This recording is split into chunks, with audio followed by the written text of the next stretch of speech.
Om Shri Krishna Parabrahmane Namaha. If we want to know the detailed life history of ourselves, we have to go through the Yoga Shastra. There are Shadangas, Yama, Niyama, Asana, etc. In this study, we can come to know the essence of Rajayoga. Yama means self-control, Niyama is a principles. These type of principles make a person into perfect life. It gives a kind of principles to follow, speak the truth, follow the non-violence. Why? Because it emphasizes much on these traditional values. These traditional values makes a person into flourish. If it stresses about the truth, mean Satyam Jayati Nanrutam, truth alone wins, not falsehood. Satyameva Jayate, truth alone wins. That means a person who wants to maintain his life in proper way, he should follow these steps of Yamanima, etc. Moreover, he has to practice this yoga, which makes a person into lead in the path, perfect path. That is called right path or righteous path, whatever it may be. Then it also adopts such a attributes or adopts such a qualities called ahimsa, non-violence. Ahimsa paramo dharma. Why? Non-violence is the great dharma, virtue. In this way, we can get a lot of information about Yoga Shastra. Yoga Shastra emphasizes much on celibacy, mean brahmacharya. Due to following brahmacharya, a person can get constant strength with sound mind and sound body. Moreover, these qualities are attributed as a Raja Yoga. We have to know the lots of secrets of Raja Yoga. Then only we can adopt such merits, qualities to fructify our life and lifestyle. For example, all these qualities make us to be perfect in our life. It gives a purity to the mind. When we are in pure thoughts, our actions will be in good. When it is not, it will be in bad. When we are adopting the Raja Yoga, when you are learning the secrets of Raja Yoga, we can get an opportunity to follow the right path. We can understand which is right and which is wrong.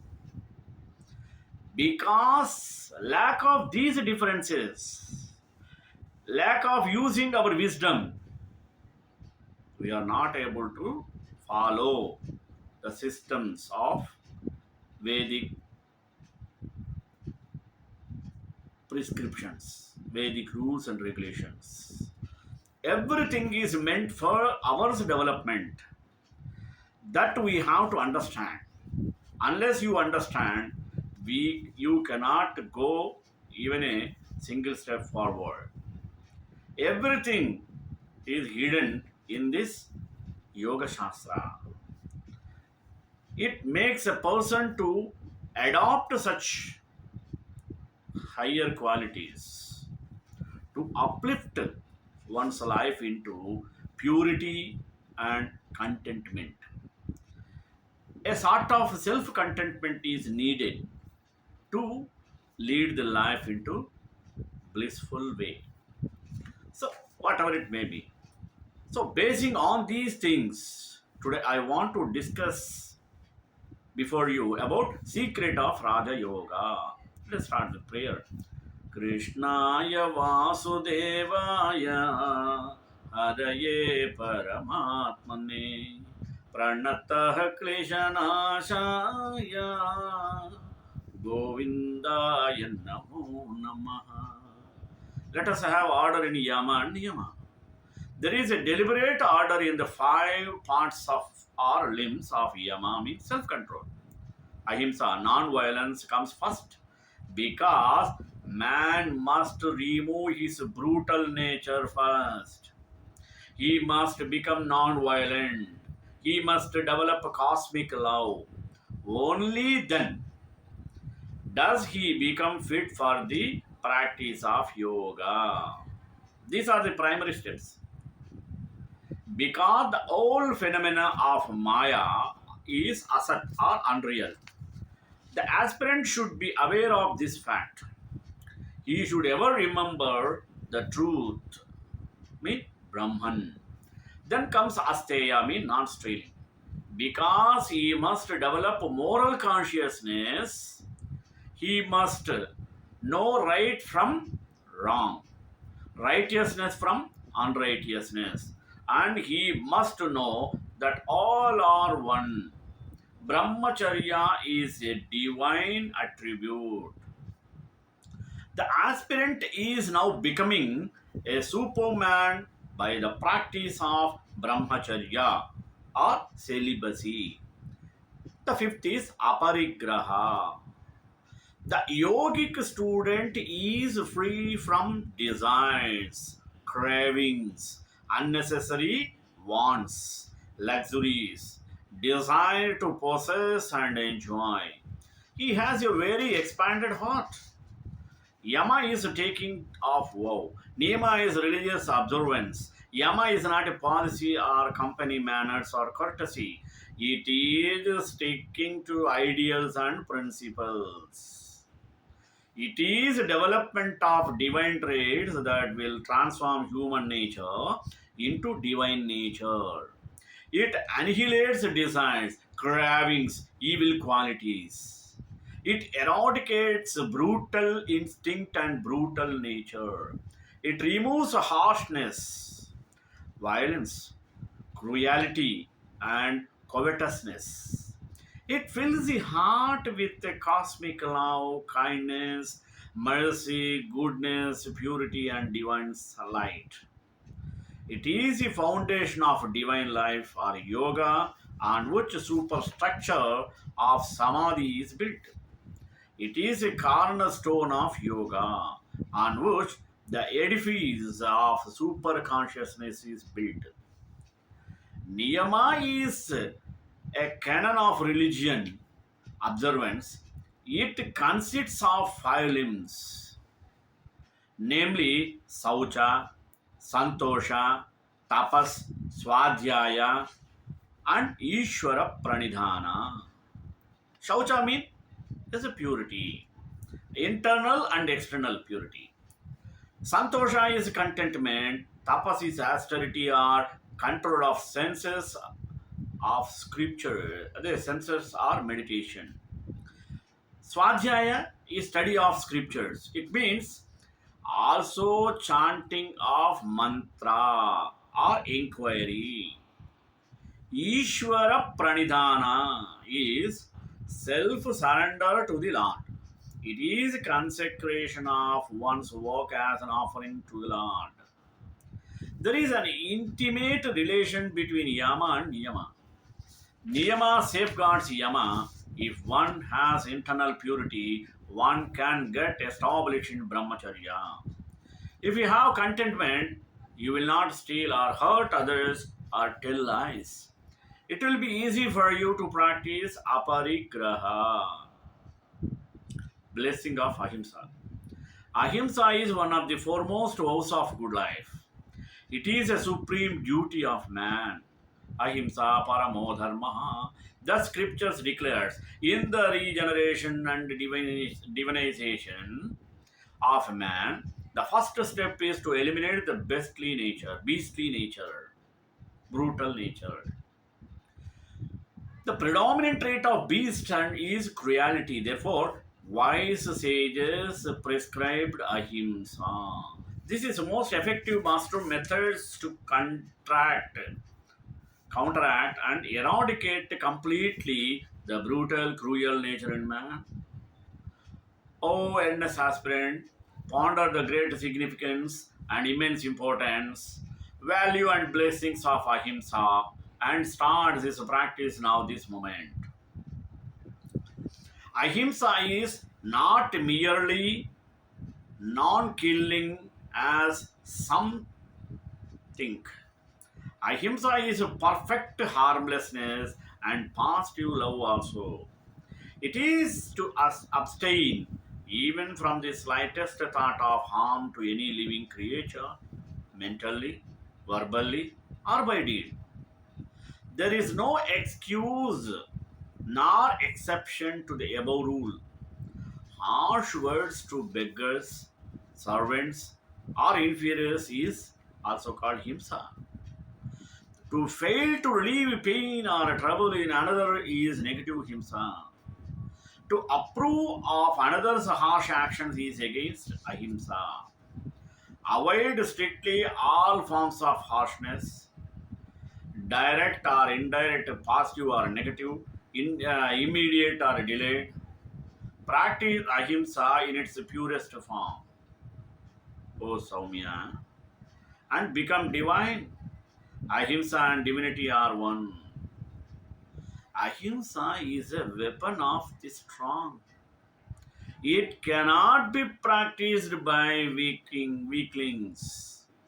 Ahimsa is supreme love. He who embraces ahimsa embraces all, loves all. To begin with, stop all physical violence, stop speaking vulgar and harsh words. Then attack the mind directly. There will be inner agitation. You may think of doing violence. Check this thought wave through prayer, worship, meditation, inquiry, pranayama, sattvic food, and study of sacred books. Generate again and again currents of love by cultivating the feeling that everything is the self, Atma Bhava, or everything is a Lord, or Narayana Bhava, and Bhagavad Bhava. Why the importance given for ahimsa? Ahimsa is a supreme virtue. That work which gives elevation, joy, and peace to the mind is right.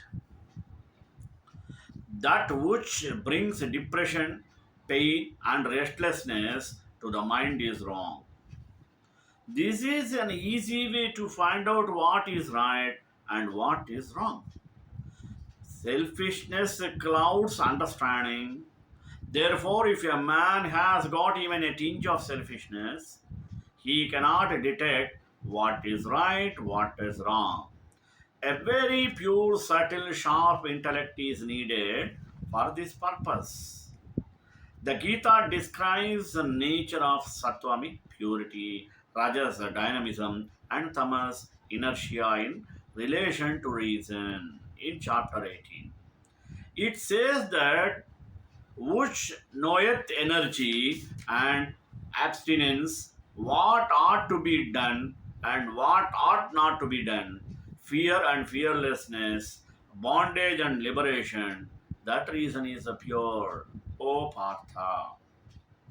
That by which one understands right from wrong, also what ought to be done and what ought not to be done.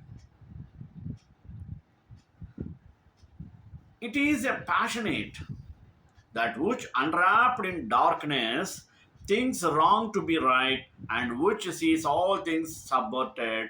That reason, O Partha, is of darkness.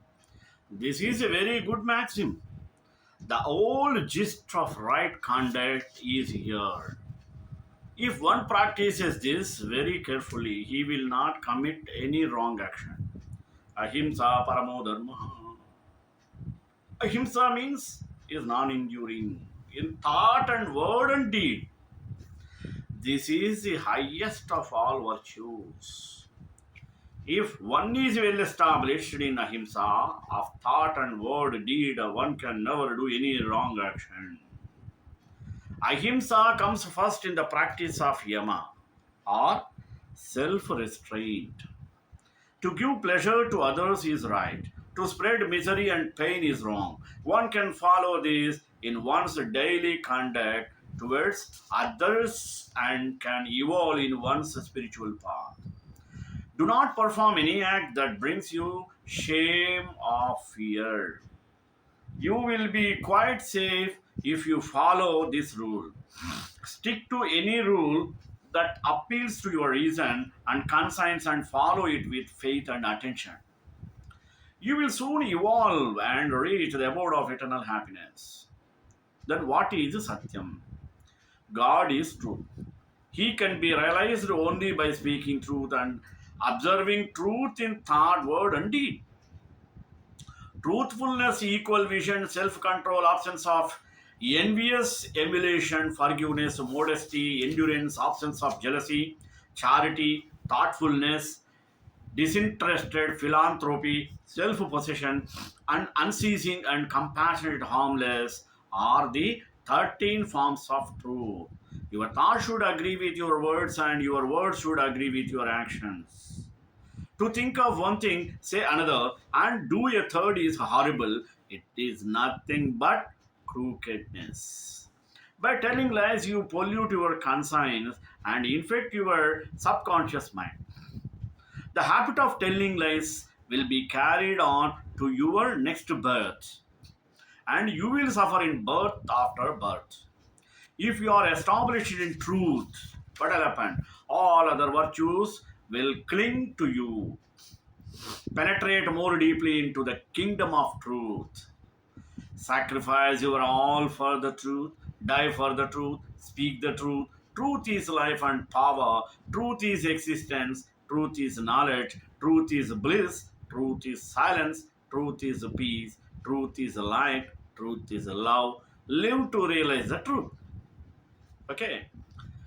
Truth is the law of life.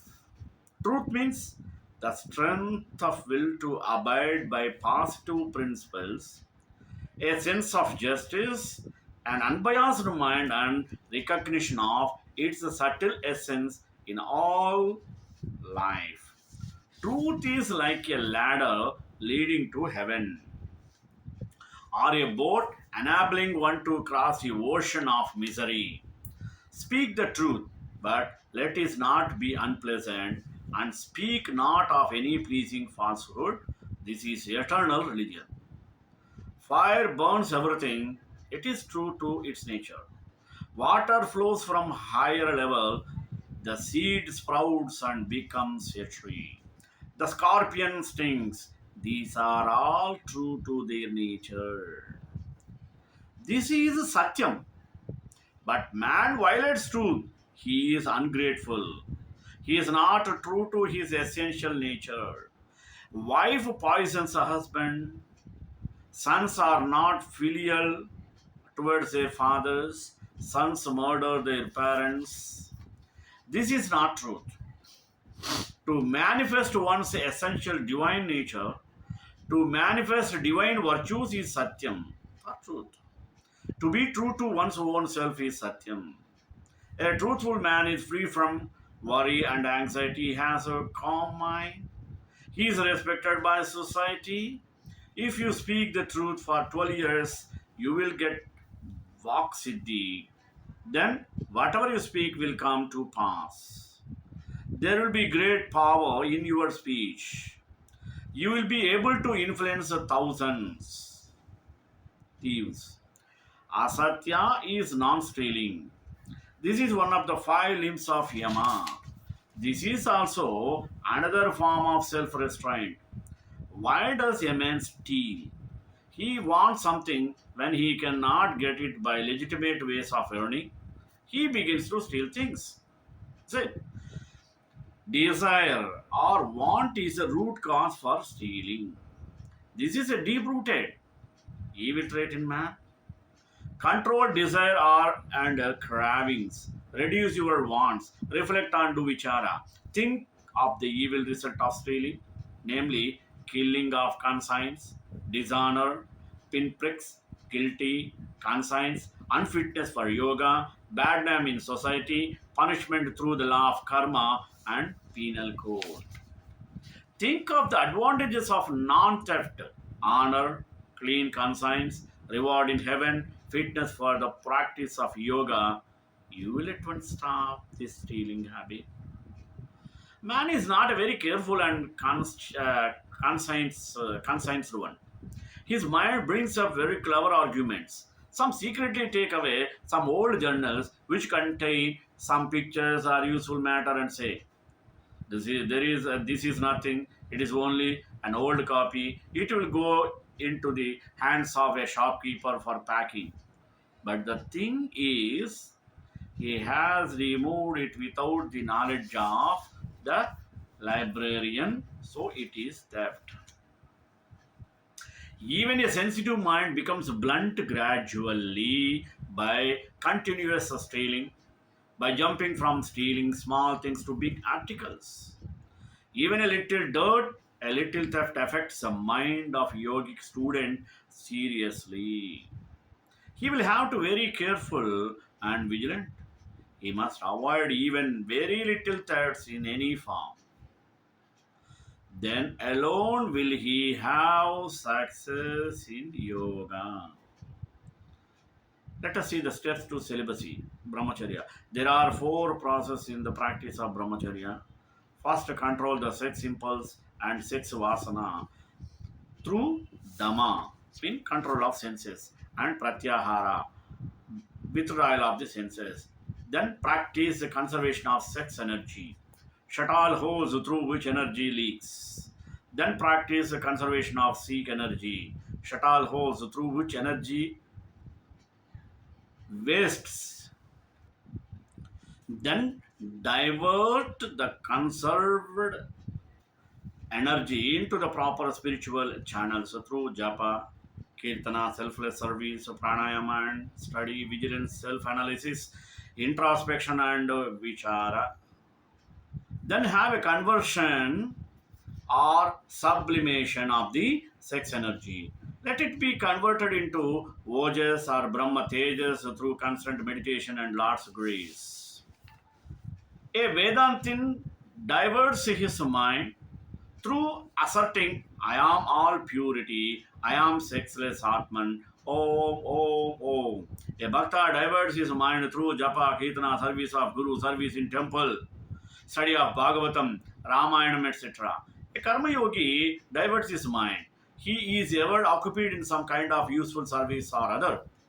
A Hatha Yogi converts the sex energy through Kriya Yoga and Dharana and Pratipaksha Bhavana method.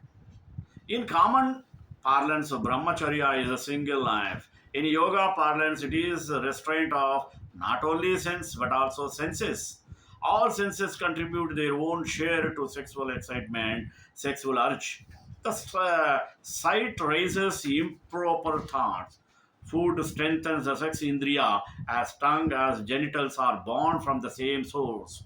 Hearing of loud, talks, touch, smell, all excited passion. Therefore, all senses must be controlled. Repression or suppression of sex energy will not help much in the practice of brahmacharya.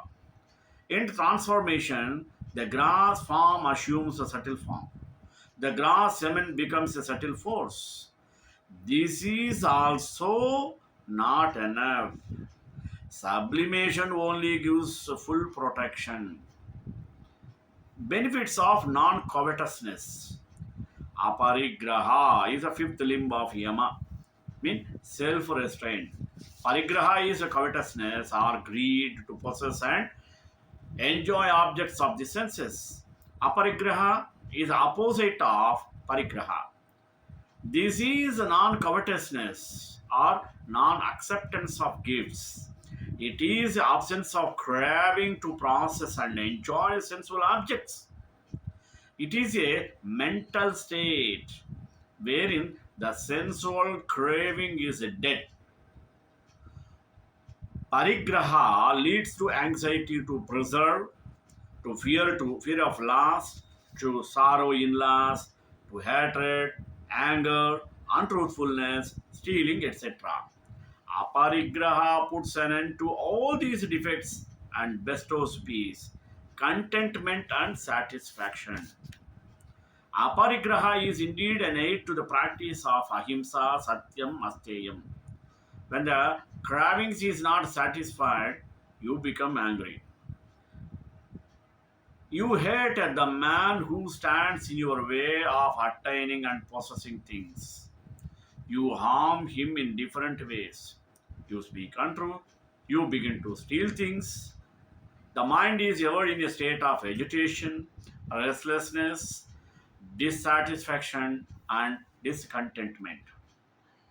Aparigraha removes all these defects: mithya drushti, dosha drushti, vairagya, discrimination, dhamma, and pratyahara are aids to practice of aparigraha. Aparigraha is a common fountain for all yogas, just as dhyana is a common meeting point of all yogas. It is a virtue to be practiced not only by aspirants but by all persons of the world. He who has no faith in the grace of the Lord and in the utterance of Lord Krishna in the Gita, I ensure the welfare of the devotees who constantly think of me, will not practice aparigraha. The practice of aparigraha has wonderful benefits. It removes at one stroke fear, attachment, disappointment, anxiety, jealousy, agitation, restlessness, hatred, anger, lust, greed, cares, worries, despair, and depression. Therefore, practice aparigraha and become a dynamic yogi. Purity and contentment. Shaucha is internal and external purity. External purity generates pure thoughts. Practice of Shaucha brings a disgust for one's own body and the body of others also. You will soon give up mamata. Take a bath in the early morning and wear a simple clean cloth. You will get the meditative mood quickly. Shaucha helps to maintain brahmacharya. The practice of celibacy, kindness, love, mercy, patience, japa, and meditation will purify the heart and eradicate jealousy, cruelty, hatred, anger, and lust. This is internal Shaucha. This is the first anga or limb of niyama. Niyama and yama are interdependent. Niyama strengthens and safeguards yama. Removal of lust, anger, hatred, jealousy, etc. constitutes internal purity. Internal purity is more important than external purity. Internal purity makes the mind one pointed, it bestows serenity, cheerfulness, joy, strength, harmony, poise, and happiness. It instills love, patience, and magnanimity.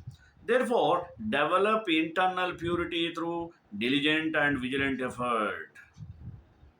Contentment cuts at the root of all desires. It gives a success in the practice of yama. It gives peace, one pointedness of mind, serenity, and eternal satisfaction. Divine light will descend in a contented mind alone. A contented man is satisfied with his lot, he is happy in whatever condition he is placed. He does not crave for things he has not got. Contentment is a mystic stream of joy that cools the three fires of samsara and joins the ocean of immortal bliss. Self surrender, true and false. Self surrender is a safe and sure means of God realization.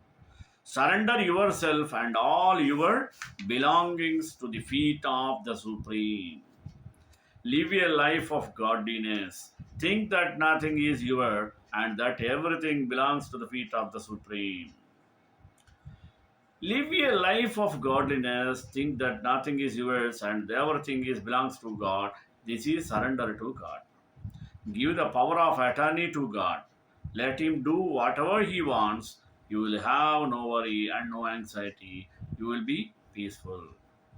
Surrender contains intense love and faith. It must be complete. The entire being must be surrendered to the Lord, mind, intellect, chitta, and egoism. Desire and egoism are the two great obstacles to self surrender. In difficulties and struggles, God will give you the strength and inner peace to bear them. This is His grace. Constant recitation of the Lord, of His name, will fill your heart with sattva, purity, and immense strength and peace are to face the most trying conditions with perfect calmness and serenity. Have perfect trust in God, surrender to Him. Shreya Kantai Kalyan Nade Nidetram Sri Venkatanivasaaya Srinivasaya Mangalam Mangalasasana Praya Madacharya Progme Sarvesha Purve Acharya Satkutaya Sumangalam.